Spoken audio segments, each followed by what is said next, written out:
He opened his eyes. He was on his back on the floor. There was a serious look on the detective's face. Kenmore asked, "What happened?" You fainted.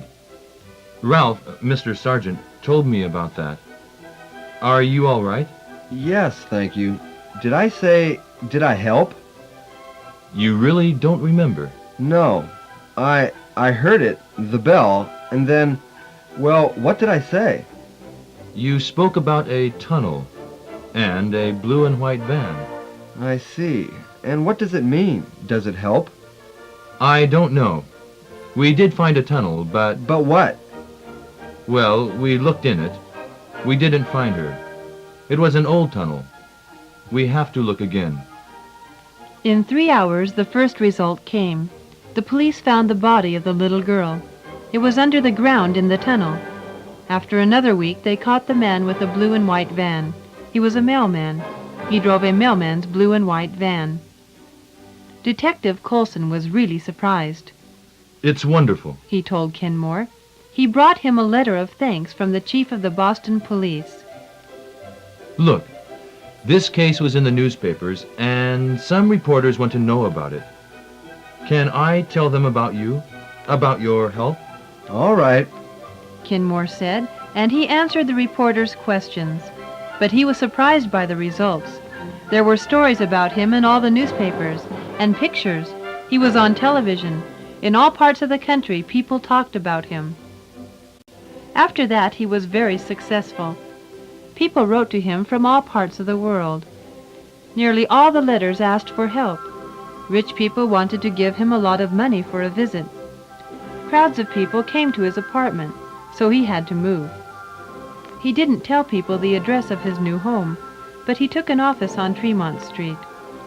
He worked there every day, and he made a lot of money.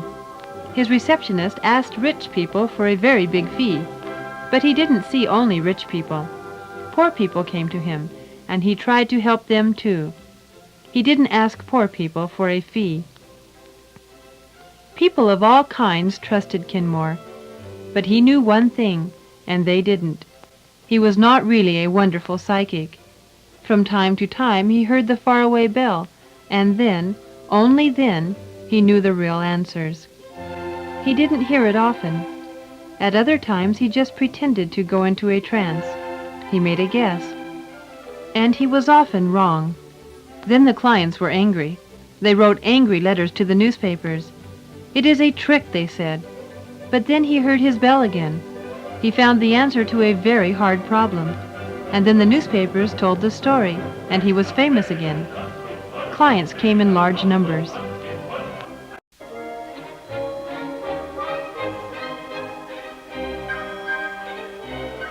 After 5 years, Kenmore was a rich man.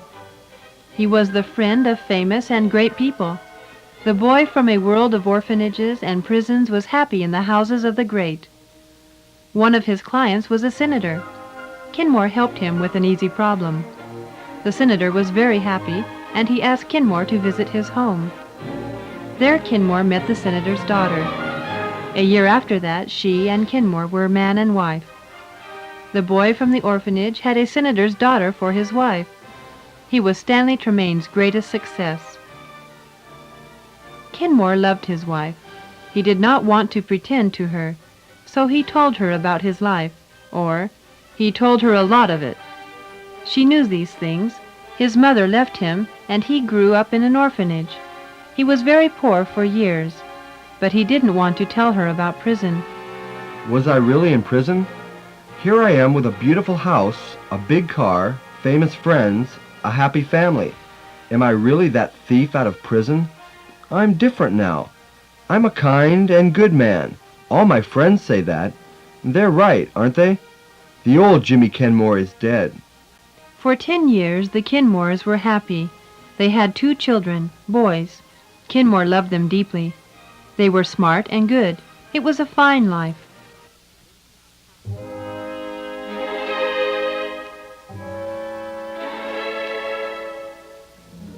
One day, Mike Coulson visited Kenmore's office.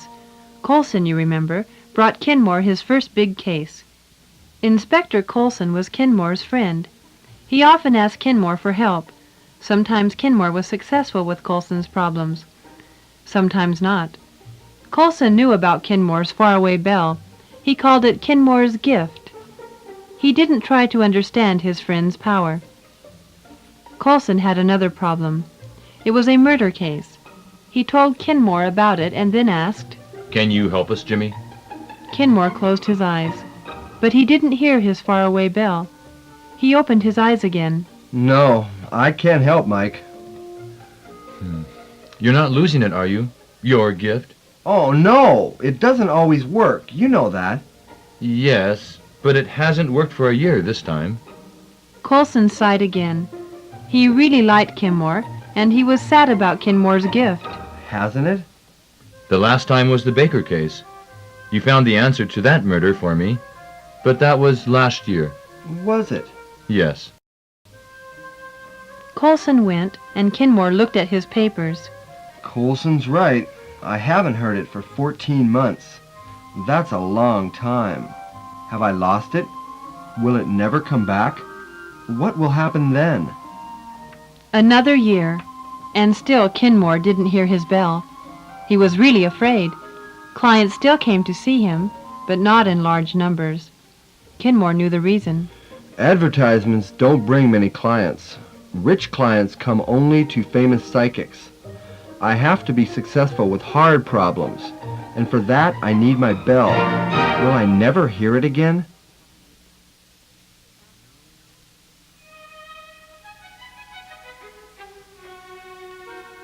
One evening, the Kinmores were the hosts at a dinner party. Mike Coulson was there. There was a famous reporter. And there were other rich and famous people. 14 sat down to dinner. It was a fine dinner party. The food was good, and the talk was good, too. Near the end of the meal, the talk turned to murders. There was the case of Sarah Collins in the newspapers. Sarah Collins was a Boston girl. The police found her body beside the road 50 miles from Boston. The reporter asked Coulson about the murder. Do you know anything about the case, Inspector? Yes, I do. It's my case. Will you find the murderer? I don't know. Maybe we won't. The other people were surprised. One asked, But you'll try. You won't stop. Oh, yes, we'll try. But we don't often find the answer in cases of this kind. Then the inspector smiled at Kinmore. Maybe Jimmy will help us. He always helped us with hard problems in the old days. A woman asked, But don't you always catch murderers? No, not always.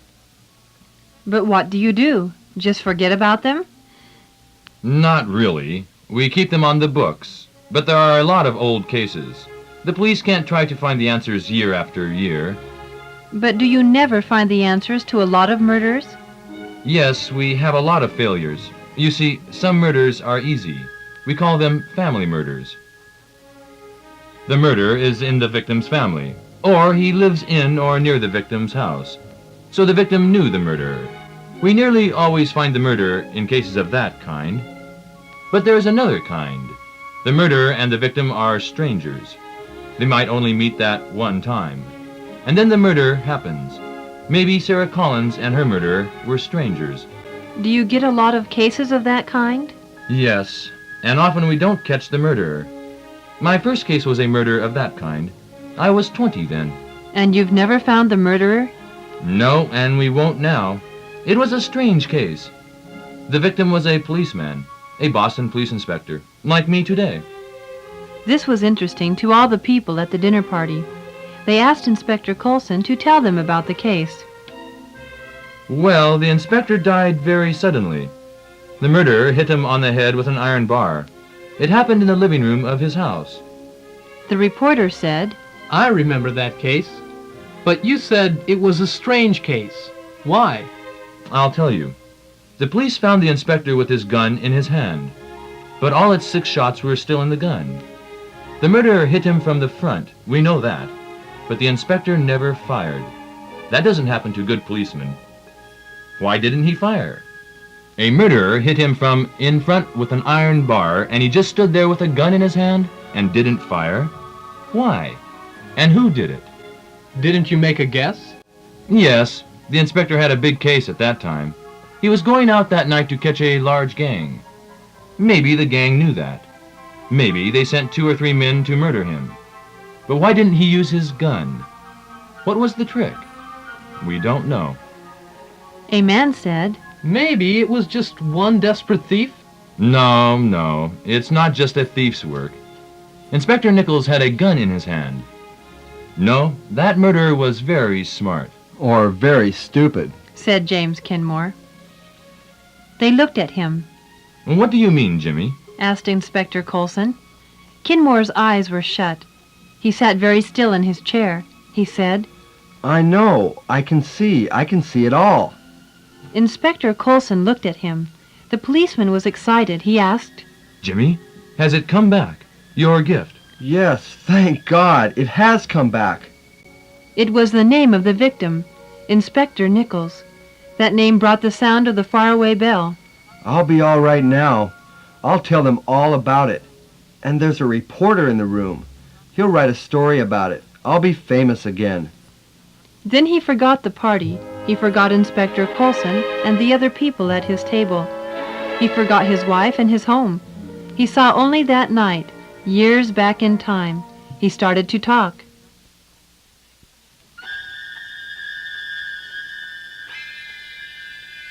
Inspector Nichols was very tired that night.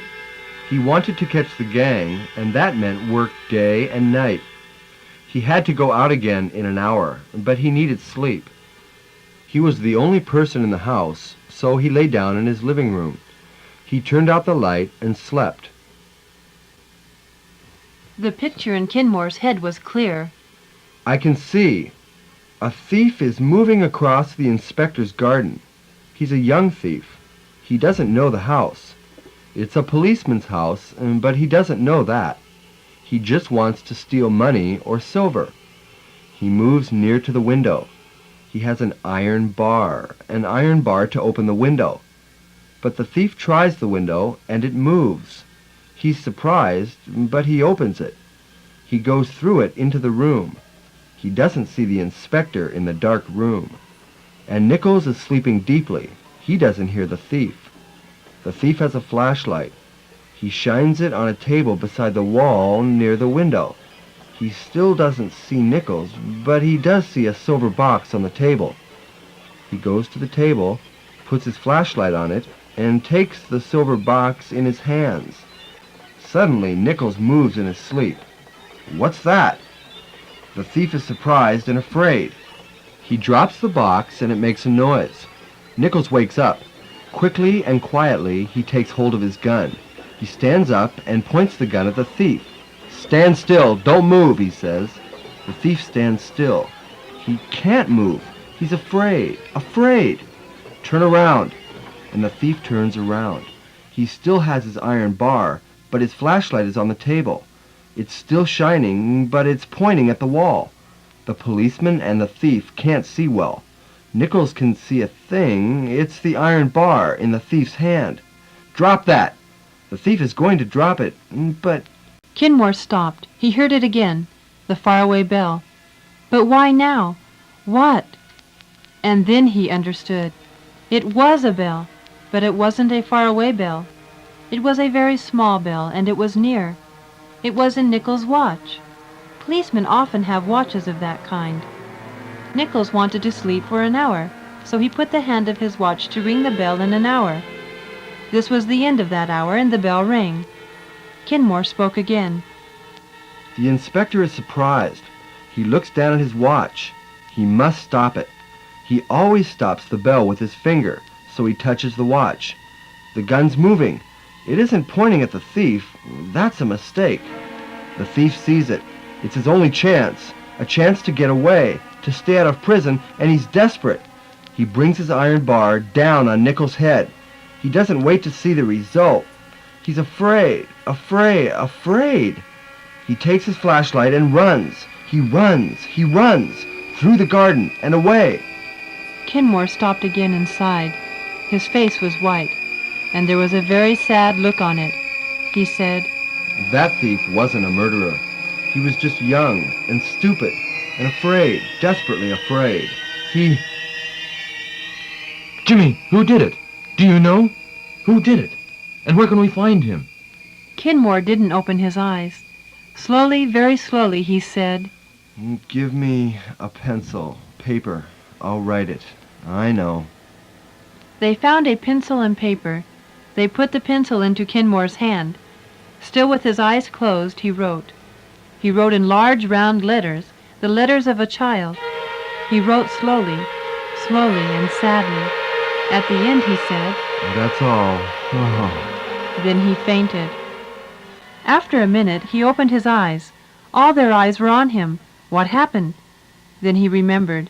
His bell. He heard it again. He was a real psychic again. He asked, Did I do it? Mike, did I do it? Yes, Jimmy, you did it. You told us all about it. And the murderer? Did I tell you the murderer's name? Did I give you his address? Inspector Coulson held up the paper with Kinmore's message on it. You wrote them, Jimmy, on this paper. So I still have it. My gift. I haven't lost it. No, you haven't lost it, Jimmy. Well, tell me, Mike, what's on that paper? What did I write?